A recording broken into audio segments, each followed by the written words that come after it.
நான் படிக்க முடியாமல், எங்கள் அப்பா ஃபீஸ் கட்ட முடியாமல், ஒரு நல்ல யூனிஃபார்ம் கொடுக்க முடியாமல், நல்ல சாப்பாடே கொடுக்க முடியாது.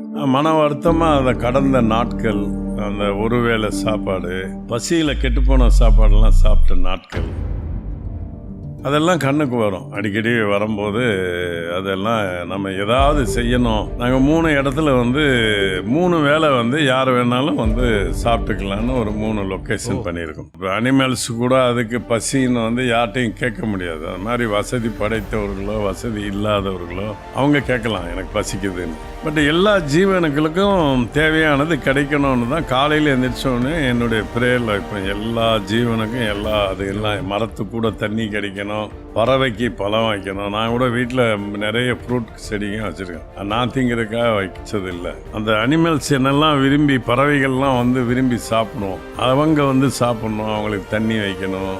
அந்த நல்ல எண்ணங்கள் நம்ம நல்ல வழிக்கு கொண்டு வரும். நாங்கள் வளர்ச்சிக்கு இவ்வளோ கடைகள் வைக்கிறது இது எல்லாமே காரணம் 4 பேருக்கு அது பலனுள்ளதாக அமையணுங்கிறது.